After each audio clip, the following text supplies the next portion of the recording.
proved that fan power trumps everything when she collected nearly 1.3 million votes, more than the top 30 players combined from 2023. There are fans out there online who say it's Fever versus everybody, and when they see this voting, it's only going to fuel that notion. The fans have crowned their queen, but the jealous WNBA players have other plans.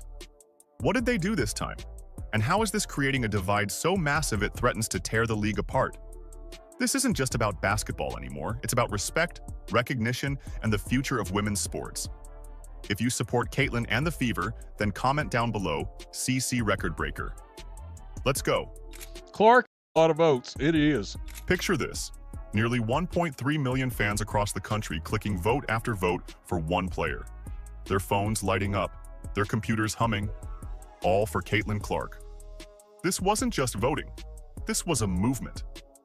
Clark pulled in 1.3 million votes for the WNBA All-Star Game. Let that number sink in for a second.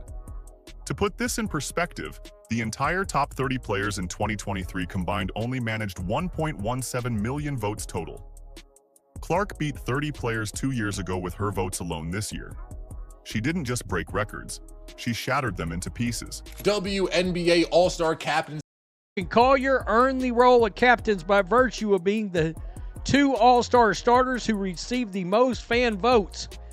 Caitlin Clark received 1,293,526 votes. Collier received 1,176,020 votes. Wow, that's a hell of a lot. The geographic spread tells an incredible story too.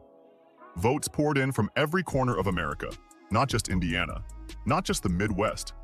Coast to coast, fans rallied behind Clark.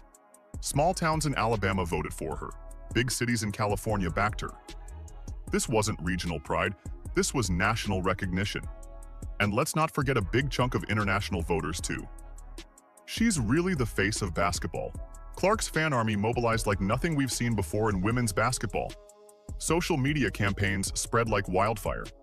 Watch parties organized voting drives. Families made it a group activity. The WNBA had never witnessed this level of grassroots support for a single player. What does this mean for her role as team captain? Everything. When you have nearly 1.3 million people in your corner, you carry real power, real influence. The All-Star Game isn't just about playing anymore. It's about Clark. 3 million. The transformation of casual viewers into dedicated WNBA supporters happened right before our eyes. Clark didn't just bring eyeballs to women's basketball. She brought hearts. She brought passion. She brought people who had never cared about the WNBA before, but now check scores daily. This voting surge proves that Clark has become something special. Not just a great player, not just a rising star. She's become the undisputed queen of the WNBA in the eyes of the people who matter most, the fans. They've crowned her with their votes. They've shown their loyalty with their numbers. The fans have spoken louder than ever before in WNBA history. Their message rings crystal clear. Caitlin Clark represents their vision for women's basketball. But while nearly 1.3 million fans celebrated their queen, something ugly was brewing behind the scenes. Sophie Cunningham said nobody likes us about the Indiana Fever, and the player voting returns for the WNBA All-Star Game don't exactly dispel that notion, because Caitlin Clark received the most votes overall, like captain on the team alongside Napheesa Collier. Another starter, Aaliyah Boston, was right behind them in votes, yet both Clark and AB were ranked 9th by the players in guards and front court, respectively. Here's where things get ugly. While fans gave Clark nearly 1.3 million votes, WNBA players ranked her 9th among guards. Think about that for a second. The woman who broke every voting record in league history got ranked behind 8 other guards by her own peers. The disconnect couldn't be more obvious. There's going to come a time when the CBA negotiations are going on, the owners are sitting across from the Players Association, the negotiators are in the room, they're trying to iron out things, and the owners all come together and they ask a question, they pose a question to the players, and the question's simple. Where's Caitlin Clark? Why isn't she here? And why isn't she sticking up for you ladies and advocating on your behalf? And when the Players Association, when the people in that room hear that question, The pattern gets even more suspicious when you look at Aaliyah Boston. Despite strong fan support, players also ranked Boston 9th in the front court voting. 2 Indiana Fever players both landing at 9th place? That's not coincidence. That's coordination. The voting shows a clear bias against the Fever organization and the players driving the league's popularity surge. Media voting placed Clark 3rd among guards. Still better than the player vote, but nowhere near what her fan support deserved. Remember, fans account for 50% of the total vote in this weighted scoring system. The other half gets split between players and media. This system was designed to prevent fan favorites from dominating. they're going to be looking at each other, confused, lost, and without an answer that doesn't make them look incredibly foolish. The player voting results tell a shocking story. Guards like Brittany Sykes and Natasha Cloud ranked higher than the record-breaking vote-getter. Let's talk about these rankings for a moment. Natasha Cloud isn't even considered one of the top players on her own team. Sources point out that Brittany Sykes' team often plays better without her on the court. Yet somehow these players earned higher marks than Clark from fellow WNBA players.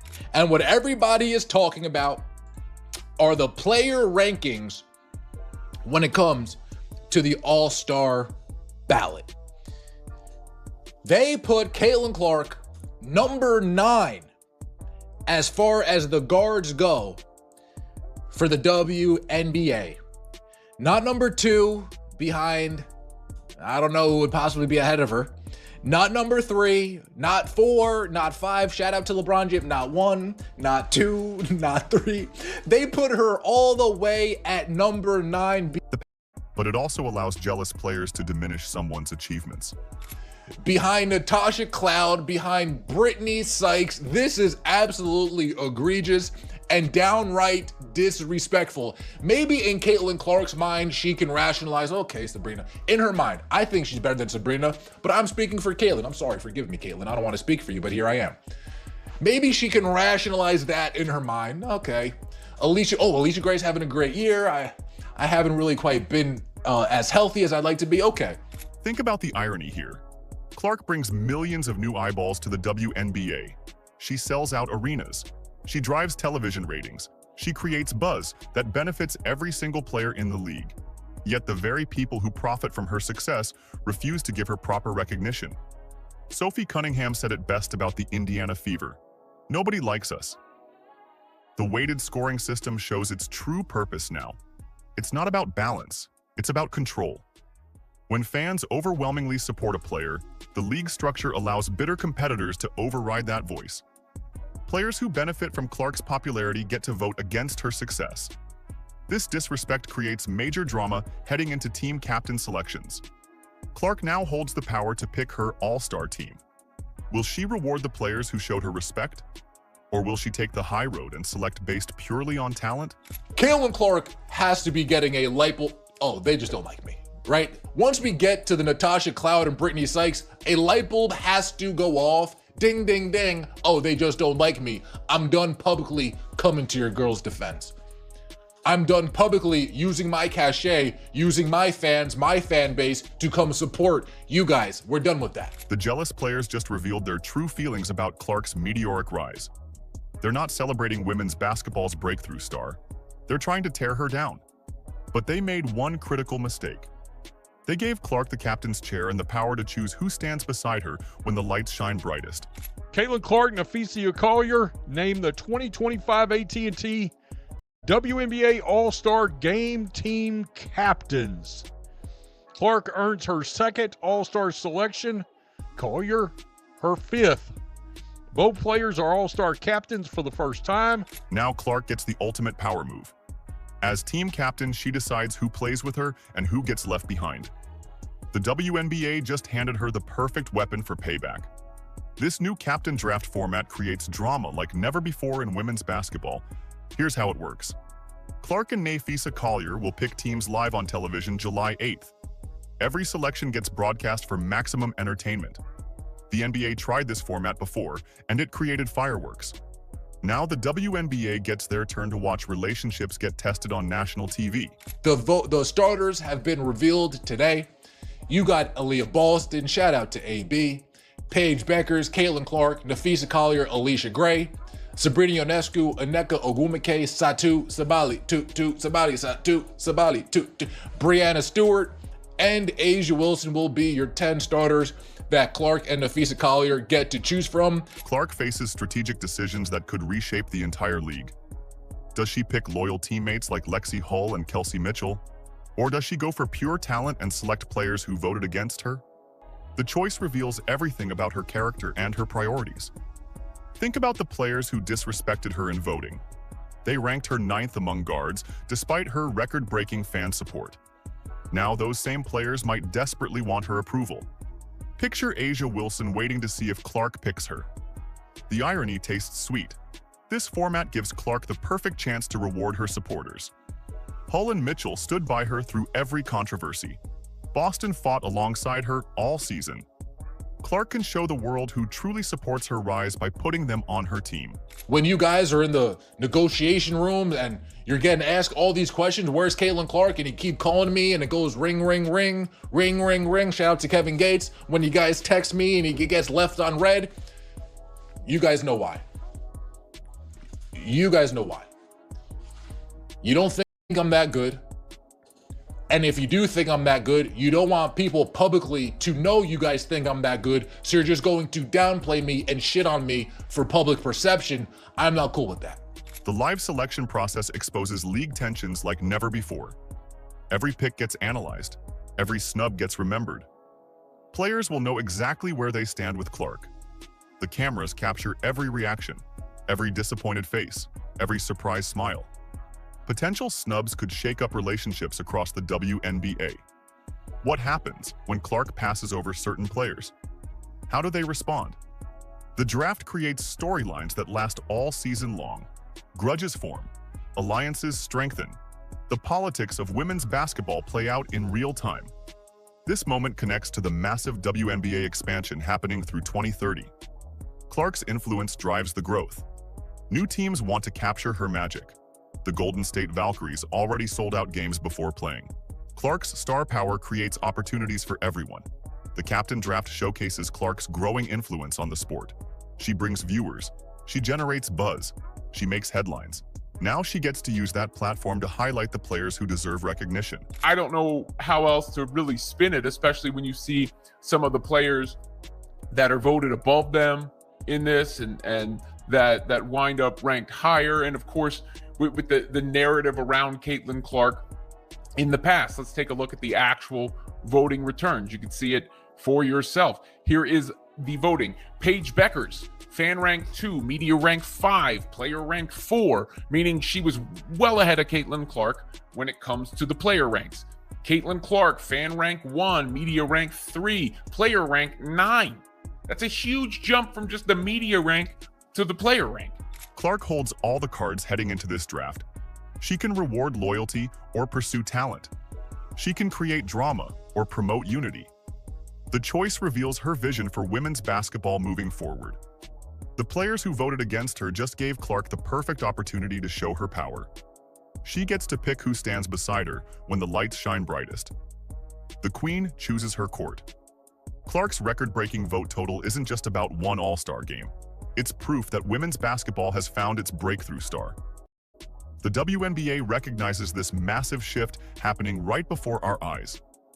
The league announced expansion plans that directly connect to Clark's influence on the sport. 3 new teams join the WNBA by 2030. Cleveland gets a franchise in 2028. Detroit follows in 2029. Philadelphia rounds out the expansion in 2030. These cities weren't chosen randomly. They represent markets hungry for the excitement Clark brings to women's basketball. WNBA Commissioner Kathy Engelbert stated this expansion comes from increased demand for women's basketball and the surging investment in the sport. Clark's 1.3 million votes prove that demand exists.